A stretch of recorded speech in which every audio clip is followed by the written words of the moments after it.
बिस्मिल्लाहिर्रहमानिर्रहीम। अस्सलाम वालेकुम। खालिद बारू व्लॉग में खुश आमदीद। पाकिस्तान में 10 साल के लिए एक कौमी हुकूमत बन सकती है। कौमी हुकूमत किस तरह होती है कि जितनी पाकिस्तान की सियासी जमातें हैं वो मिलकर एक एजेंडा तय करके एक कौमी हुकूमत बनाएंगी, यानी कि सारी सियासी जमातें मिलकर पाकिस्तान का निज़ाम चलाएंगी। वल्लाह आलम बिल सवाब। ये तो अल्लाह ताला की ज़ात बेहतर जानती है गैब का हाल। तो जो अल्लाह ताला की तरफ से मुझे समझ अता होती है वो मैं आपके साथ शेयर करता हूँ। बाकी गैब का हाल अल्लाह बेहतर जानता है।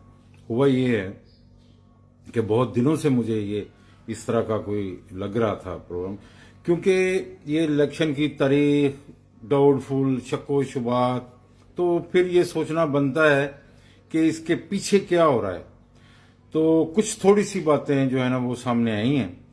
जैसे कि सबसे पहले तो मियां नवाज शरीफ साहब ने आज बलूचिस्तान का दौरा करना है और वहां बहुत सारे जो इलेक्टेबल्स हैं वो मुस्लिम लीग नून में शमूलियत अख्तियार करेंगे।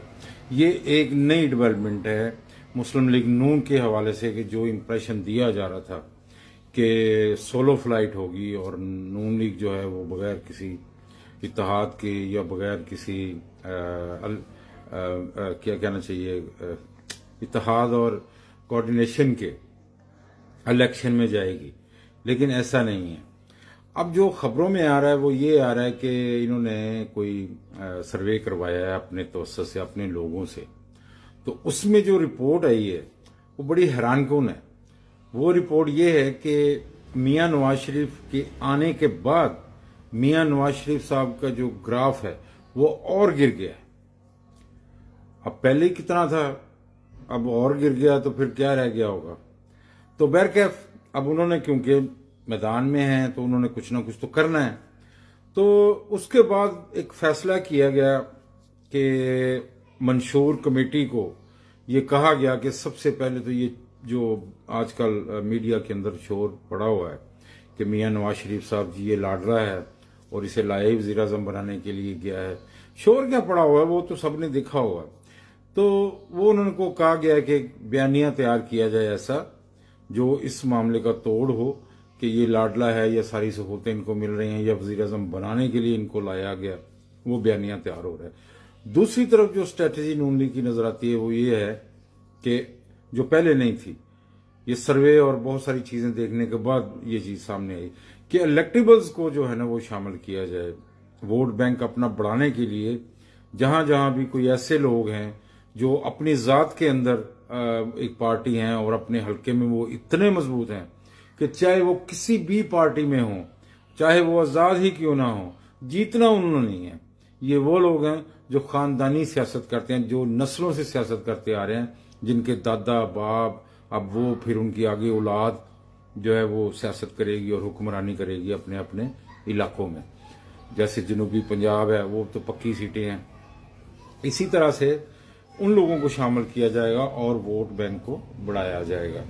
इसीलिए मियां साहब आज बलूचिस्तान भी गए हैं और ख्वाजा साद रफीक और सरदार साहब, सरदार अयाज सादक, इन्होंने कराची का दौरा किया और वहां एमकेएम के साथ मुलाकात की, एमकेएम के साथ मुलाकात की, पीर पगाड़ा से मुलाकात की और भी अहम शख्सियात के साथ मुलाकात की जो इलेक्टेबल्स हैं। अच्छा, इन मुलाकातों के दौरान कुछ बातें सामने आई जो थोड़ा थोड़ा उन्होंने इशारा दिया ख्वाजा साद रफीक साहब ने। वो बात बड़ी बारीक है और बड़ी इंपॉर्टेंट है और ये आगे जाके ये बात जो है ना वो एक बड़े कैनवस पे आप देखेंगे। वो बात ये हो रही है कि एमकेएम क्या कह रही है कि बल्दियाती निज़ाम को कानूनी तहफ़्फ़ुज़ मिलना चाहिए। ठीक है, आप तो बल्दियाती निज़ाम में है ही नहीं, तो फिर आपको कानूनी तहफ़्फ़ुज़ उसको मिले या ना मिले तो आपको क्या उससे लेना देना। लेकिन ये ऐसी बात नहीं है, इसके पीछे दूसरी बात है। अच्छा, फिर उसके बाद ख्वाजा साद रफीक साहब ने कहा, आइन का जिक्र किया उन्होंने। ये बहुत इंपॉर्टेंट बात है कि उन्होंने आइन का जिक्र किया कि कुछ चीजें ऐसी हैं जो तब्दीली चाहती हैं और तब्दीली होनी चाहिए। अच्छा, اور ہم کسی کے ساتھ ہماری نفرت نہیں، کسی کے ساتھ مخالفت نہیں، حتیٰ کہ انہوں نے خورشید شاہ جو پیپلز پارٹی کے بزرگ لیڈر ہیں ان کی دعوت پہ ان دونوں نے ان کے ساتھ ناشتہ بھی کیا، بریک فاسٹ کیا انہوں نے یا کھانا کھایا. تو یہ انہوں نے کہا کہ یہ ہمارے سماجی رابطے ہیں، سیاست اپنی جگہ پہ، لیکن ہم نفرت کی سیاست ختم کرنے کے لیے ہر ایک کو مل رہے ہیں. یعنی کہ انہوں نے فل اپنا دل بڑا کر لیا ہوگا کہ ہم نے سب کو ملنا ہے، سب کو ساتھ لے کے چلنا ہے. بیسکلی یہی بیانیہ ہے، یہیں سے بات شروع ہوگی کہ سب کو ساتھ لے کے چلنا ہے. بلوچستان، سندھ، پنجاب، پھر آزاد کشمیر، پھر گلگت بلتستان میں جو لوگ ان کے ساتھ ذہنی مطابقت رکھتے ہیں اور ذہنی ہم آہنگی ہوگی، ان کو یہ ساتھ ملا کے ایک وسیع البنیاد قومی حکومت تشکیل دیں گے، یہ لگ رہا ہے. دوسری جو بات درانی صاحب نے، جو ایک غیر سیاسی اپنے آپ کو کہتے ہیں کہ میرا کسی سیاسی جماعت سے تعلق نہیں ہے لیکن میں پاکستان کے لیے ورک کرتا ہوں، ٹھیک ہے. پچھلے دنوں انہوں نے مفاہمت کا فارمولہ دیا، تپش کو کم کیا جائے، مخالفت کم کی جائے، یا 2-3 باتوں کے اوپر جو ہے نا وہ بات نہ کی جائے. 3 باتیں بیسکلی.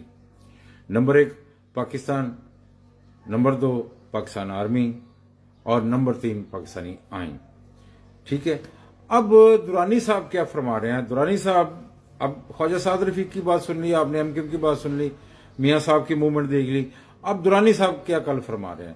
درانی صاحب فرما رہے ہیں کہ میرے پاس ایک فارمولہ ہے ایسا جس میں ساری جماعتیں مل کر حکومت کریں اور الیکشن جو ہے وہ ایک ہی دن کروائے جائیں، یعنی قومی، صوبائی اور بلدیاتی، یہ تینوں الیکشن ایک ہی دن کروائے جائیں اور ان کی مدت 5 سال ہو، اور 5 سال کے بعد یہ ایک ہی دن ختم ہو، تاکہ جو گورنمنٹ آئے وہ اپنے یہی تو معاملہ چلا سکے. یہی بات بہت دیر پہلے سے میں کر رہا ہوں کہ یہ اوپر سے لے کے نیچے تک ایک سسٹم جو ہے وہ لا کے 10 سال کے لیے ایک ایگریمنٹ سائن کریں گے، میثاق معیشت سائن کریں گے، اور پھر اس کے اوپر پوائنٹ آؤٹ کر کے یہ سارے مل کے ورک کریں گے.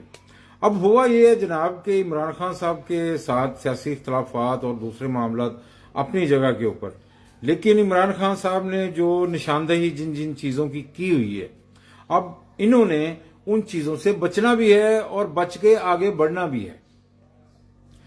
تو اب اتنا آسان نہیں ہے معاملہ کہ بس آئے اور حکومت کی اور چلے گئے اور موجیں کی. اب اتنا آسان نہیں ہے.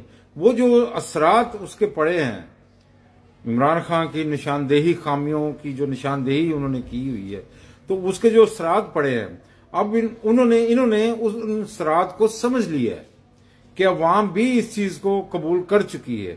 یہ چیزیں قابل قبول اب نہیں ہوں گی. تو اب ان کو کام کرنا ہے، ورک کرنا ہے، کر کے دکھانا ہے عوام کو.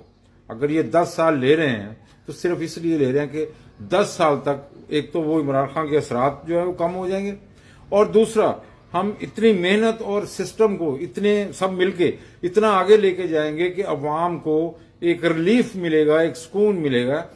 کیونکہ بیسیکلی یہ تو امیر ہو گئے سارے. اب آگے انہوں نے اگر چلنا ہے تو عوام کو مواقع دینے ہوں گے آگے بڑھنے کے.